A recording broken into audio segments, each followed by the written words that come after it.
Good morning, everyone. My name is Louis. Today I wanted to talk about the use cases of nested and adjustment layers.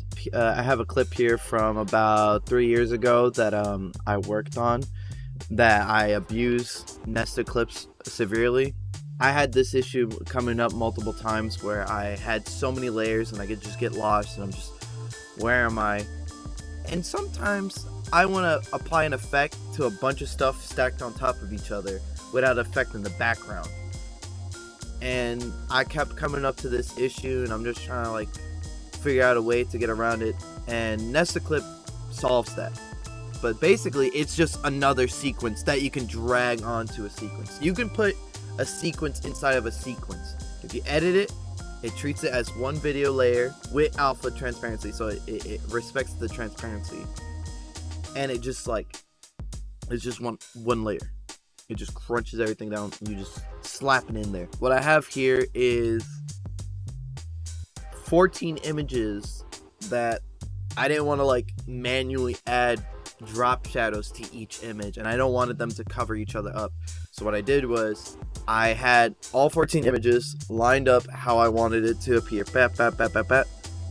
And then I nested it. I completely forgot to show off how to do this. So let me just I got all these layers and I want to make them into a nested clip and put a drop shadow on them. How do I do that? I highlight all of them, I right click and nested. And then you can name it block movement or whatever you want.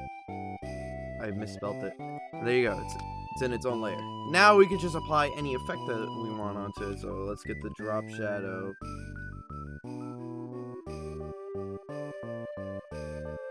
I'm just saying, that's awesome. Back to past Louis that forgot to teach you guys how to do that. I am so sorry. And the great thing about nested clips is that you can have nested clips inside of nested clips. So here I have 10 layers, but you can see one here. The one down here is this disgusting green. That's the extra nested clip inside, which has 4 more stuff in it. If I really wanted to, I could pair these up in pairs of 2s. I don't know why I nested those 4 in particular. It's affecting everything. Also, let me play the clip so y'all can.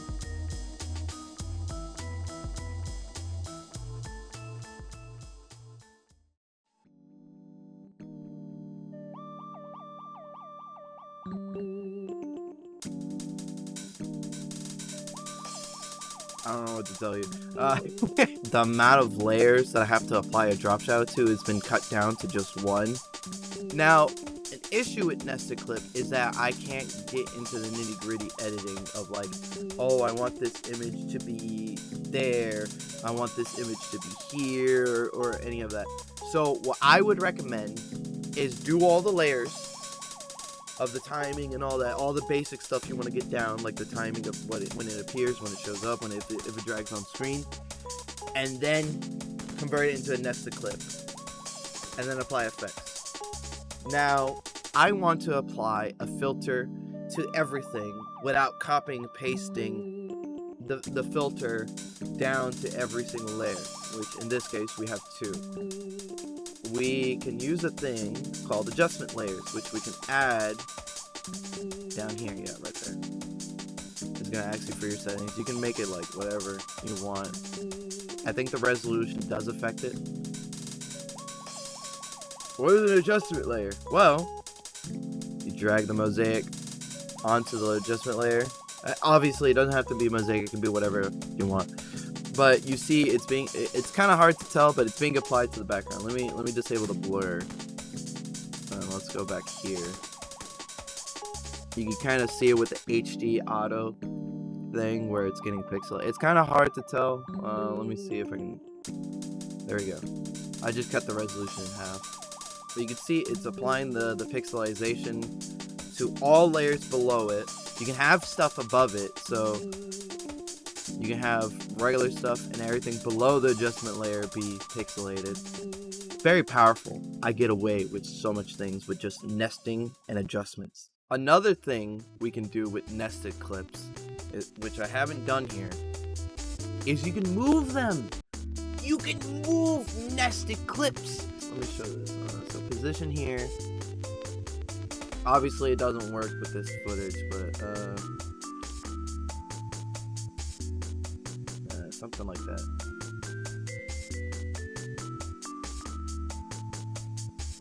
You could just do that. It's so powerful. It is so powerful and crazy to me that you can just do that. Another use for nested clips is captions. Why would you use a nested clip for captions? Before Adobe added the auto caption settings, what I used to do is I would caption each part that I wanted, and then I had it all in one layer. And sometimes I wanted to apply an effect. If somebody's talking over a radio, I would pixelate the text, or like give it a glitch effect if they're getting cut off or static is coming through.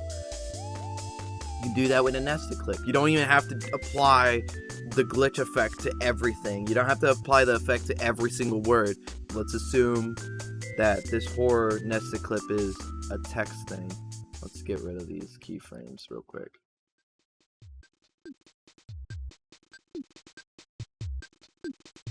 So I'm not using my adjustment layer right now. Instead, I want to apply pixelization to a certain part of the footage. So I have non-pixelated to pixelated, and then it's going to go back to non-pixelated. And you can just do that! You can just do that! It's awesome! Ah! You can, by the way, you can also duplicate stuff if you want it to reappear later on. Let's say I want to freeze the clip there. You can go here, right click, add frame hole. So now, this is holding that one frame, and I just have that as an image, just that. A great series that I would recommend if you're brand new to like video is Captain Disillusion. I love this YouTuber. This man makes learning fun. I'm a geek, I'm a nerd, I love this man. If you're ever confused about video terminology and all that stuff, this guy will help you. Aspect ratios, frame rates. I don't know how to end this video. I really don't know how to end this video, dude. I'm so stressed out right now.